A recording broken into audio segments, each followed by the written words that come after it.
Welcome to The Explainer. Today, we're jumping into a really fascinating story about a single rulebook that was supposed to create one global game, but somehow ended up creating completely different ones all over the world.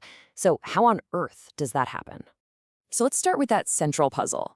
Think about it. How can one set of principles designed to fix one very specific problem get picked up by basically everyone, but then get used to do something totally different? This, right here, gets to the very heart of how big global ideas actually work in the real world. All right, so the big idea we're talking about today is shareholder stewardship. And, the concept itself is pretty straightforward. It says that large investors, we're talking pension funds, huge asset managers, they shouldn't just be passive owners who sit back and cash dividend checks. No, they should act like responsible owners or stewards and actively help guide the companies they've invested. Now, our story really kicks off where, let's be honest, so many modern financial stories do, right in the middle of a massive global crisis. So cast your mind back to 2008. The financial world is melting down, and regulators are desperately looking for answers. A huge part of the problem, they realized, was that corporate managers were taking these insane risks. But that led to a bigger question. Who was supposed to be watching them? And that question led directly to the UK creating the world's very first stewardship code in 2010. This quote, it just perfectly captures who they were talking about. The UK's big institutional investors. They were called rationally passive. Think about that. Even though they own huge chunks of UK companies, they really had no good reason to pay close attention to what management was doing day to day. They were literally asleep at the wheel. So the logic behind the UK code was crystal clear. Step 1, you've got a problem. Your investors are sleeping and management is running wild. Step 2, you create a solution, the stewardship code, which is basically a set of rules and expectations. And step 3, the goal, wake up those giants, get them engaged, and hopefully prevent another meltdown. Simple, right? Well, this idea did not stay put in Britain for long. It was like a spark that caught fire and just went global, spreading like crazy, especially across Asia. So you have the UK setting the example, and then suddenly, boom, countries all over Asia start jumping on board. We're talking Japan, Hong Kong, Singapore, Taiwan, Malaysia. They all adopted their own stewardship codes. It really looked like this massive positive wave of reform. And from the outside, it looked like a huge win for good corporate governance, didn't it? It seemed like the whole world was finally agreeing on a single best practice. But was that what was really going on? And this brings us to the big twist in the story. This is where things get really, really interesting. So you'd be forgiven for thinking, wow, huge success, right? Everybody adopted the same rulebook, so they must have all been trying to solve the exact same problem, a true moment of global consensus?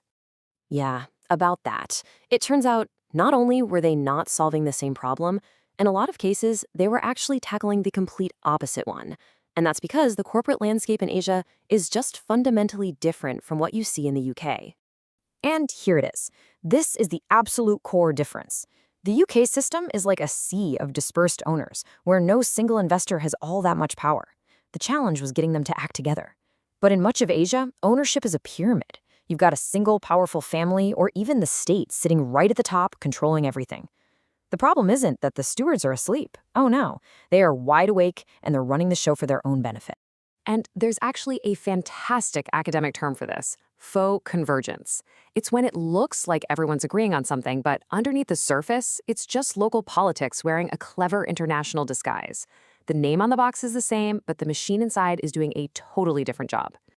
So let's get down to the brass tacks. How did this actually play out on the ground? Well, let's look at two perfect examples, Japan and Singapore. This just illustrates the divide perfectly. In Japan, the problem wasn't risky managers, it was managers who were too safe, just hoarding piles of cash. So for them, the stewardship code was like a crowbar to pry open a stagnant conservative system. But Singapore? They already had a very successful system controlled by the state and a few powerful families. For them, the code was a shield, a way to signal good governance to the world while protecting the very power structure they already had. So for Japan, stewardship was a tool for radical change, really. It was all about empowering outside investors to challenge the old guard, force them to unlock those mountains of cash, and start focusing on innovation and shareholder returns. And for Singapore, it was all about preservation. It was basically a brilliant marketing tool to tell global markets, hey, look, we follow all the best practices. While in reality, it was reinforcing the top-down control that made their systems so successful in the first place. Okay, so let's pull back for a second.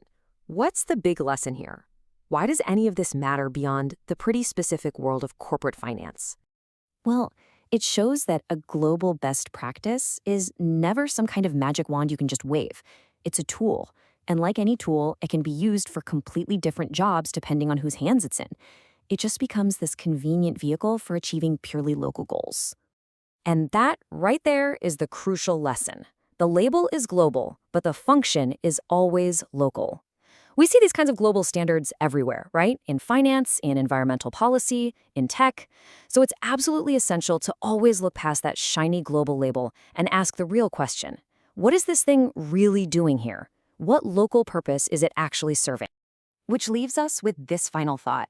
In our incredibly interconnected world, it's so easy to assume that if we're all adopting the same rules, we must all be playing the same game. But as this story shows, that is very often just an illusion.